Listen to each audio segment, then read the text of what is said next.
ದಿನದಿಂದ ದಿನಕ್ಕೆ ತಾರಕಕ್ಕೇರ್ತಾ ಇದೆ ಕಬ್ಬಿನ ಕದನ. ಅದರಲ್ಲೂ ಕೂಡ ಉತ್ತರ ಕರ್ನಾಟಕದ ಹಲವು ಕಡೆಗಳಲ್ಲಿ ರೈತರು ಆಕ್ರೋಶವನ್ನ ಜಾಸ್ತಿ ಮಾಡ್ತಾ ಇದ್ದಾರೆ. ಸರ್ಕಾರ ವರ್ಸಸ್ ಕಬ್ಬು ಬೆಳೆಗಾರರು ಅನ್ನುವಂತಹ ಪರಿಸ್ಥಿತಿ ಸೃಷ್ಟಿಯಾಗಿದೆ. ಮೂಡಲಗಿಯಲ್ಲಿ ತೀವ್ರ ಸ್ವರೂಪವನ್ನು ಪಡೆದುಕೊಂಡಿದೆ ರೈತರ ಕಿಚ್ಚು. ಸಕ್ಕರೆ ಸಚಿವ ಶಿವಾನಂದ ಪಾಟೀಲ್ ಅವರ ಅಣುಕು ಶವಯಾತ್ರೆಯನ್ನು ಮಾಡಿ ಆಕ್ರೋಶ ಹೊರಹಾಕಿದ್ದಾರೆ. ಗುರ್ಲಾಪುರ ರಸ್ತೆಯಲ್ಲಿ ಅಣುಕು ಶವವನ್ನು ಹೊತ್ತು ಸರ್ಕಾರದ ವಿರುದ್ಧ ಧಿಕ್ಕಾರ ಕೂಗಿದ್ದಾರೆ. ಬೊಬ್ಬೆ ಹಾಕಿ ಪ್ರತಿಕೃತಿಯನ್ನು ಹೊತ್ತು ದೊಡ್ಡ ಮಟ್ಟದಲ್ಲಿ ಆಕ್ರೋಶವನ್ನು ಹೊರಹಾಕ್ತಾ ಇದ್ದಾರೆ. ಈ ಮೂಲಕ ಕಬ್ಬು ಬೆಳೆಯುವಂತಹ ರೈತರ ಹೋರಾಟ 8ನೇ ದಿನಕ್ಕೆ ಕಾಲಿಟ್ಟಿದೆ.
ಸಕ್ಕರೆ ಸಚಿವ ಶಿವಾನಂದ ಪಾಟೀಲ್ ವಿರುದ್ಧ ಬೆಳಗಾವಿಯಲ್ಲಿ ವ್ಯಕ್ತವಾಗ್ತಾ ಇರುವಂತಹ ಆಕ್ರೋಶವನ್ನು ಗಮನಿಸ್ತಾ ಇದ್ದೀರಿ.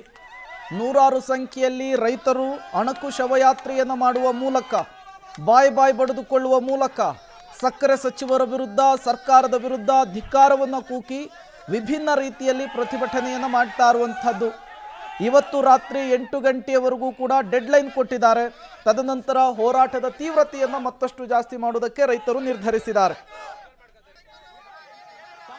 ಹೋರಾಟ ನಡೆಸ್ತಾ ಇದ್ದಂಥ ರೈತರು ಇವತ್ತು ವಿವಿಧವಾಗಿ ಸರ್ಕಾರಕ್ಕೆ ಚೀಮಾರಿ ಹಾಕುವಂಥ ಕೆಲಸವನ್ನು ಮಾಡ್ತಾ ಇದ್ದಾರೆ. ಇಲ್ಲಿ ನೋಡ್ಬೋದು ಅಣುಕು ಪ್ರದರ್ಶನ ನಡೀತಾ ಇದೆ.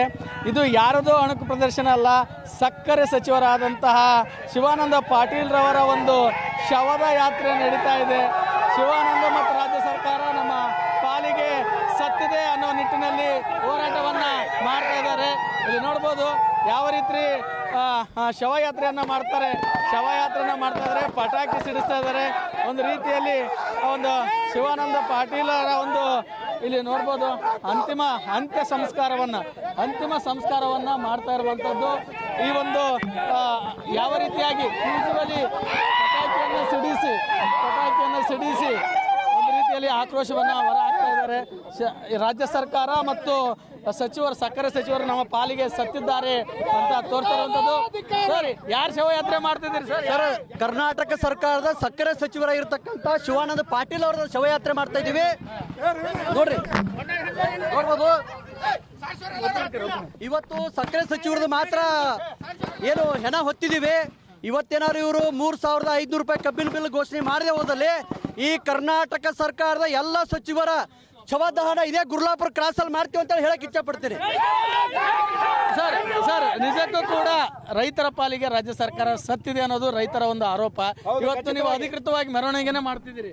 ಹೌದು, ಯಾಕಂದ್ರೆ ಇನ್ನೂವರೆಗೆ ಅವರು ಸ್ಪಂದಿಸಲ್ಲ ಅಂದ್ಮೇಲೆ ನಾವು ಸತ್ತಂಗತೆ ತಿಳ್ಕೊಂಡ್ಬಿಟ್ಟಿದ್ದೀವಿ. ಇನ್ನೂವರೆಗೂ ಅವ್ರು ನಮ್ಮ ಪಾಲಿಗೆ ಸತ್ತಂಗ, ರೈತರ ಪಾಲಿಗೆ ಅಂತ ನಮ್ಮ ಸತ್ತಂಗನ, ಅದಕ್ಕೆ ನಾವು ಅವ್ರ ಶವಯಾತ್ರೆ ಮಾಡಕತ್ತೀವ್ರಿ. ಸತ್ತಾನ್ರಿ ಸುಡುದಾಗೈತ್ರಿ. ಗುರ್ಲಾಪುರ ಕ್ರಾಸ್ನಾಗ ಹಾಲ್ಟೇನು ಆಗಿ ಸತ್ತಾನತ್ರಿ. ಅಲ್ಲಿ ಗುರ್ಲಾಪುರ ಇದ್ರೊಳಗ ಸುಡ್ಬೇಕಂತ ಎಲ್ಲಾರ್ದು ಸರ. ಈಗ ಸಕ್ಕರೆ ಸಚಿವರು ಟವೆ ಆತವ್ರಿ. ಬರುವ ದಿನಮಾನಗಳಲ್ಲಿ ಮುಂದುವರಿತದ್ರ ಜಿಲ್ಲಾ ಉಸ್ತುವಾರಿ ಮಂತ್ರಿ ಭಾಗದ MLA ಇನ್ನೂ ಯಾರು ಸಚಿವರಲ್ಲ ಎಲ್ಲರೂ ಶವಯಾತ್ರೆ ಮಾಡ್ತಾರೆ. ಓಕೆ, ಇದು ಶವಯಾತ್ರದ ದೃಶ್ಯಗಳನ್ನು ನೀವು ನೋಡ್ತಾ ಇದ್ದೀರಿ. ಇಲ್ಲಿ ರೈತರು ಒಂದು ರೀತಿಯಲ್ಲಿ ತಮ್ಮದೇ ಆದ ಆಕ್ರೋಶವನ್ನು ಹೊರಹಾಕ್ತಾ ಇದ್ದಾರೆ ಮತ್ತು ಶವಯಾತ್ರೆಯನ್ನ ಶಿವಾನಂದ ಪಾಟೀಲ್ ಸಕ್ಕರೆ ಸಚಿವರಾದಂಥ ಒಂದು ಇವರು ನಮ್ಮ ಪಾಲಿಗೆ ಗಿಡ್ ಸಾತ್ರಿ ಗಿಡ ಸಾತ್ರಿ ಏಕಾಗಿನ ಹಾಲ್ಟ್ ಆತ್ರಿ. ಸಾಯ್ಬೇಕ್ರಿ 3,500 ಕೊಟ್ಟು ಸಾಯ್ಬಾರ್ದ ನನ್ನ ಅಂಟೆ ಮಗನ ಬಿಲ್ ಕೊಳ್ಳದ ಸತ್ತು 3,500 ಒಂದು ರೀತಿಯಲ್ಲಿ ಅಣುಕು ಪ್ರದರ್ಶನವನ್ನ ಮಾಡ್ತಾ ಇದ್ದಾರೆ. ನೀವು ನೋಡ್ಬೋದು ದೃಶ್ಯಾವಳಿಗಳಲ್ಲಿ ನಮ್ಮ ಪಾಲಿಗೆ ರಾಜ್ಯ ಸರ್ಕಾರ ಸತ್ತಿದೆ, ಸಕ್ಕರೆ ಸಚಿವರು ಸತ್ತಿದ್ದಾರೆ. ಇಡೀ ಒಂದು ರೈತ ಕುಲವೇ ಇವತ್ತು ಶೋಕಾಚರಣೆಯನ್ನು ಮಾಡ್ತಿದೆ ಅನ್ನೋ ನಿಟ್ಟಿನಲ್ಲಿ ಈ ಮಟ್ಟಿಗೆ ಚೀಮಾರಿ ಹಾಕಿಸಿಕೊಳ್ಳುವಂತಹ ಪ್ರಯತ್ನಕ್ಕೆ ರಾಜ್ಯ ಸರ್ಕಾರ ಮುಂದಾಯಿತು. ರೈತರ ಆಕ್ರೋಶ ಇವತ್ತು ಕಟ್ಟೆ ಹೊಡೆದಿದೆ. ಈ ರೀತಿಯಾಗಿ ಇದು ಒಂದು ನಾಚಿಕೆಗೇಡಿನ ಸಂಗತಿ. ಒಬ್ಬ ಸಚಿವರನ್ನ ಒಂದು ಈ ರೀತಿಯಾಗಿ ನಾವು ಪ್ರತಿಬಿಂಬಿಸ್ಬೋದು, ಈ ರೀತಿಯಾಗಿ ತೋರಿಸ್ಬೋದು ಅನ್ನೋ ಮಟ್ಟಿಗೆ ರೈತರ ಮನಸ್ಥಿತಿ ಬಂದಿದೆ. ಅಂದರೆ ಎಷ್ಟರ ಮಟ್ಟಿಗೆ ರೈತರು ಘಾಸಿಯಾಗಿದ್ದಾರೆ, ರೈತರು ರೋಸಿ ಹೋಗಿದ್ದಾರೆ ಅನ್ನೋದು ಈ ಒಂದು ದೃಶ್ಯ ಮಾಡ್ತಾರೆ. ಇನ್ನಾರು ರಾಜ್ಯ ಸರ್ಕಾರ ಎಚ್ಚೆತ್ತುಕೊಳ್ಬೇಕಾಗಿದೆ. ಕ್ಯಾಮರಾಮನ್ ನಾರಾಯಣಗೌಡ ಜೊತೆ ಸುನಿಲ್ ಪಾಟೀಲ್, ಪಬ್ಲಿಕ್ ಟಿವಿ, ಬೆಳಗಾವಿ.